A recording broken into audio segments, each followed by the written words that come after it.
Hello दोस्तों, incarnation classes में आप सभी का बहुत बहुत स्वागत है। आज हम साइंस का तीसरा चैप्टर लेके आए हैं, पौधों में प्रजनन। चलिए स्टार्ट करते हैं। तो सबसे पहली हेडिंग है पुष्प यानी कि फ्लावर।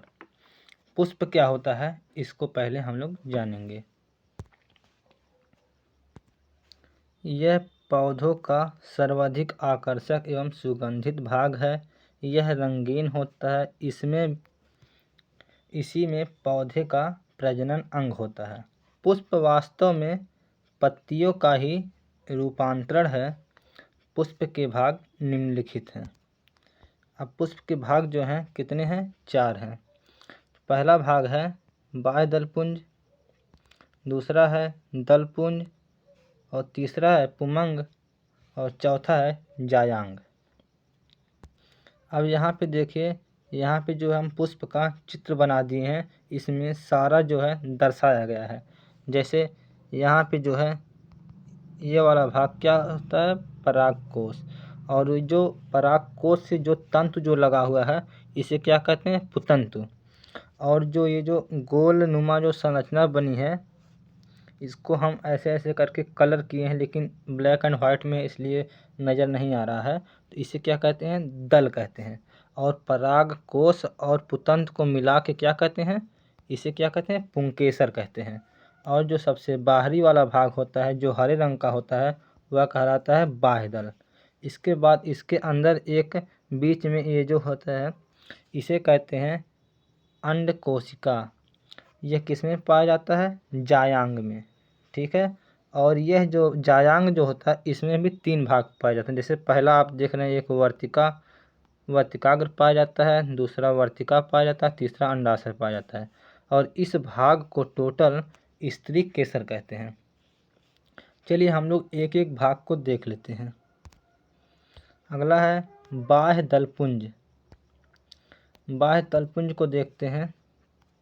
यह हरे पत्ते जैसा भाग है। फूल खिलने से पूर्व आंतरिक अंगों की रक्षा करता है। इनकी इकाई बाह्य दल कहलाती है। आप देख लीजिए, यहाँ पर हम इसका बाह्य दल का क्या किए हैं? चित्र बना दिए हैं।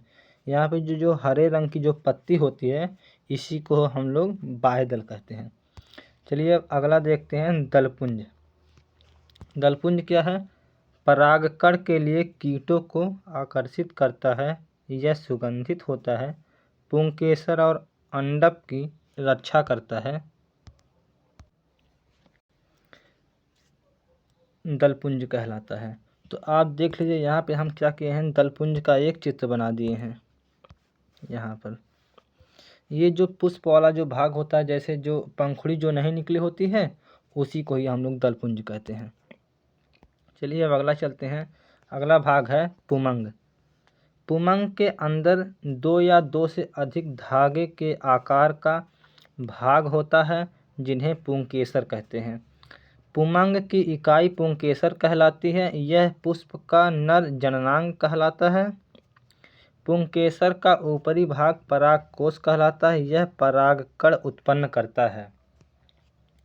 अब जैसे देखिए, जितनी बातें हमने बताया है उतनी बातें इसमें हम क्या किए हैं? दर्शाए हैं इस पुष्प में। ठीक है। इसका हम PDF दे देंगे जो है इनकार्नेशन क्लासेज टेलीग्राम पर। तो इसको जो है आप लोग देख लीजिएगा या इससे रिवाइज करते रहिएगा ताकि आपको फिर भूले ना। अगला भाग है पुष्प का चौथा भाग है, जो चौथा और लास्ट भाग है इसे कहते हैं जायांग। जायांग भाग जो है ये मादा का भाग होता है। चलिए इसे देखते हैं।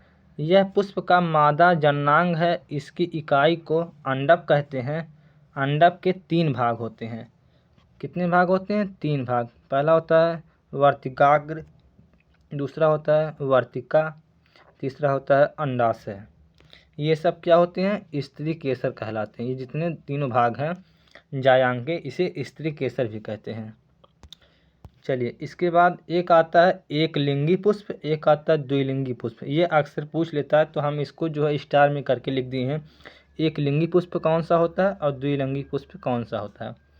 एक लिंगी पुष्प में आपका आ जाएगा पपीता, तरबूज, और द्विलिंगी पुष्प में आपका आ जाएगा गुड़हल और सरसों। आगे चलते हैं। पौधों में प्रजनन, रिप्रोडक्शन इन प्लांट्स। पौधों द्वारा अपने समान नए पौधों को उत्पन्न करना ही प्रजनन कहलाता है। अब पौधों में प्रजनन के 3 प्रकार हैं। पहला है लैंगिक प्रजनन और दूसरा है अलैंगिक प्रजनन और तीसरा है वर्धी या कायिक प्रजनन। सबसे पहले हम लोग देखेंगे लैंगिक प्रजनन के बारे में।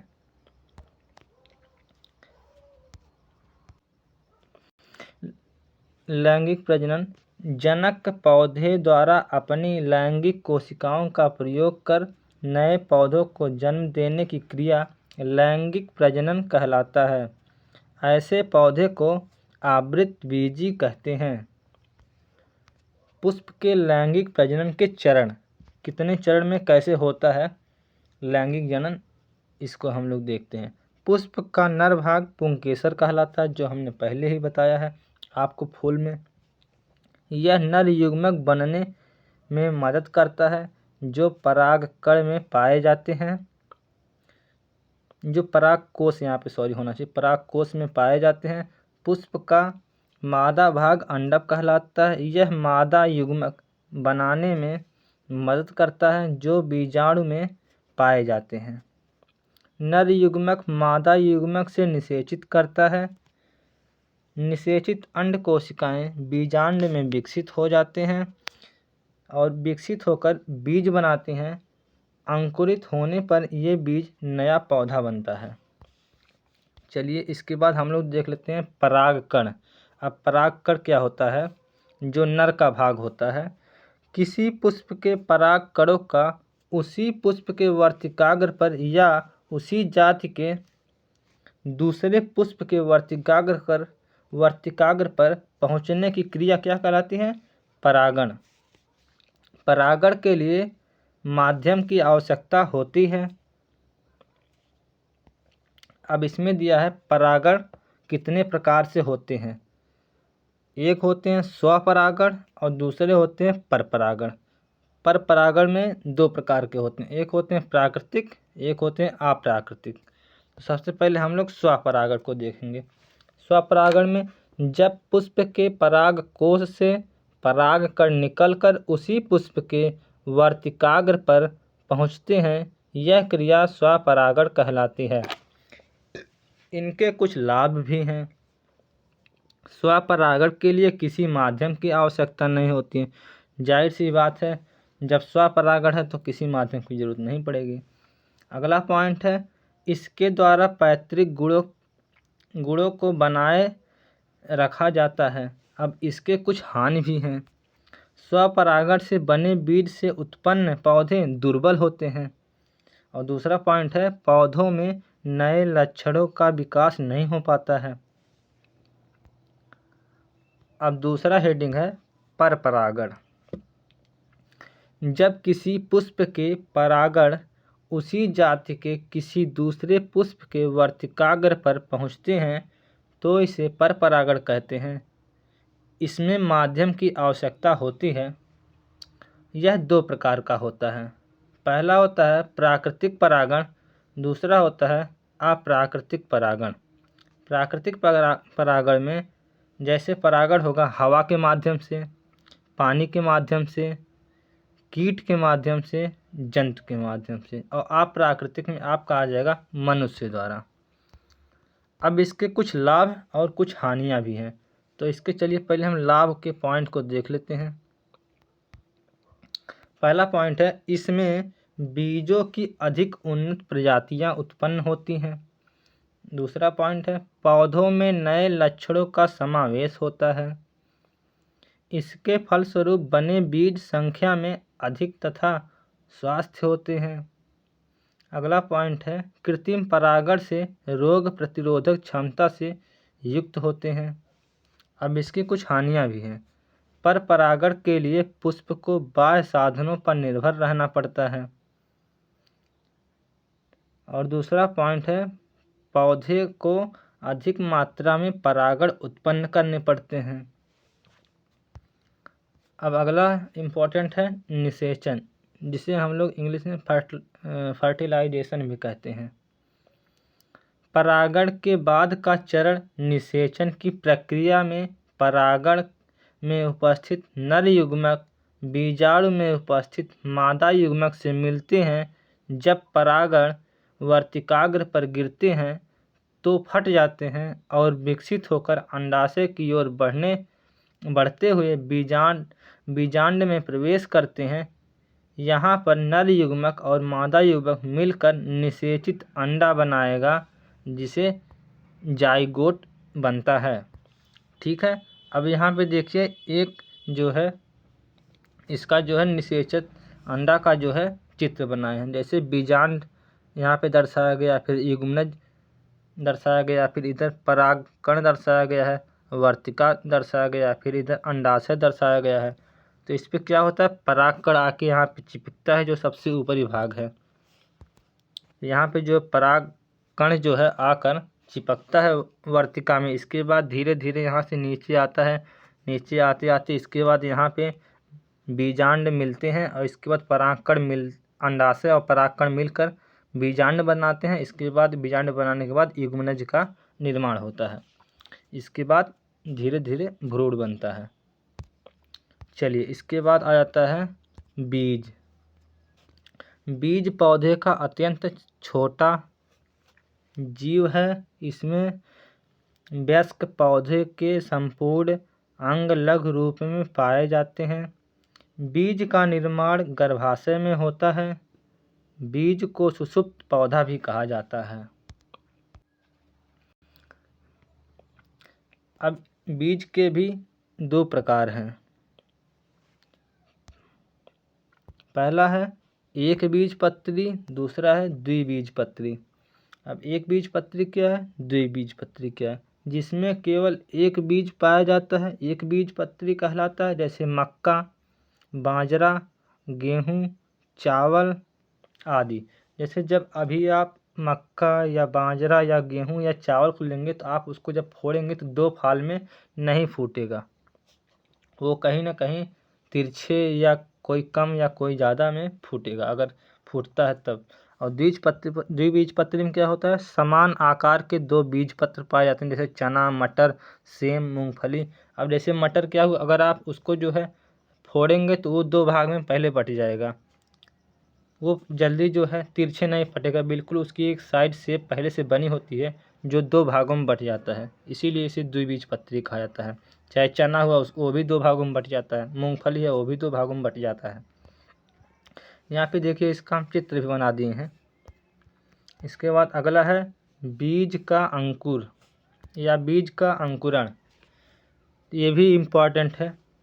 बीज सूखा व निष्क्रिय अवस्था में होता है, जो पानी, हवा और मिट्टी के मिलते ही बीज विकसित होना शुरू होता है।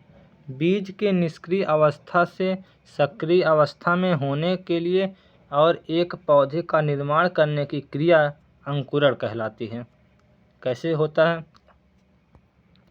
देखिए सबसे पहले क्या होता है, बीजावरण। इसमें क्या होता है, जब जमीन में जाता है तो धीरे धीरे एक मूलांकुर निकलता है। मूलांकुर के बाद एक प्रांकुर निकलता है। जैसे मूलांकुर नीचे जाता है तो फिर उसी से ऊपर एक प्रांकुर निकलता है। फिर इसके बाद जो मूलांकुर होता है वो नीचे चला जाता है तो वो जड़ का रूप रख लेता है, और जो प्रांकुर होता है वो ऊपर जाता है तो वो सिरा का भाग आ जाता है। अब यहाँ पे देखिए ज़मीन के ऊपर हल्का सा आ गया तो वो सिरा हो गया। अब फिर यहाँ पे जड़ें देखिए चौथे भाग में बहुत नीचे चली गई, और इसके बाद जो है इसकी पत्ती जो है धीरे धीरे निकल आई। इसका जो है तना जो है ऊपर विकसित हो रहा है धीरे धीरे। जब भूमि में बीज पानी सोखना शुरू करता है और फूलता है तो बीजावरण को तोड़कर फट जाता है। पानी से बीजों में एंजाइम कार्य करने लगते हैं और मूलांकुर व प्रांकुर विकसित होते हैं।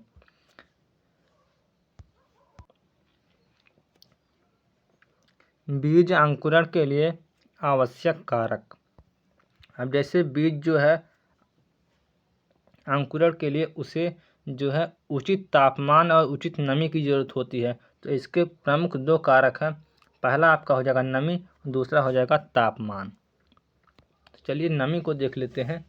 नमी हेडिंग को, बीज की शुष्क अवस्था में 10% 10 से 12% तक पानी होता है, जिस पर किसी प्रकार की क्रिया संभव नहीं होती है। किसी प्रकार की क्रिया यानी कि उसमें जो है जब बीज जो है भूमि में नहीं होता है उसके पास तब भी 10% पानी उसमें होता है, लेकिन वह उतने में उसका एंजाइम जो है सक्रिय नहीं होता है, इसीलिए वह जो है अंकुरित नहीं होता है। और जब जो ज़मीन में चला जाता है तब उसे क्या होता है, जागृत अवस्था में लाने के लिए जल की आवश्यकता होती है। तो उसमें ज़मीन से क्या होता है, जल मिलने लगता है, तब वो क्या होता है, उसमें जो है अंकुरित होना शुरू हो जाता है। इसके बाद उसे उचित तापमान की भी ज़रूरत होती है। तापमान कितना चाहिए, जीव द्रव्य की क्रिया से ही अंकुरण होता है और जीव द्रव्य एक निश्चित ताप पर कार्य करते हैं, इसीलिए उचित तापमान की आवश्यकता होती है। अब बीजों का प्रकीर्णन, वह क्रिया जिससे फल तथा बीज अपने जनक पौधे से पृथक होकर दूर दूर अन्य स्थानों पर गिरते हैं, प्रकीर्णन कहलाता है। अब जैसे देखिए, बीजों का प्रकीर्णन कई माध्यम से होता है। पहली बात तो एक हवा के माध्यम से होता है, दूसरा जल के माध्यम से होता है, तीसरा जंतुओं द्वारा होता है, चौथा स्फुटक द्वारा होता है, फिर पांचवा मनुष्यों द्वारा होता है।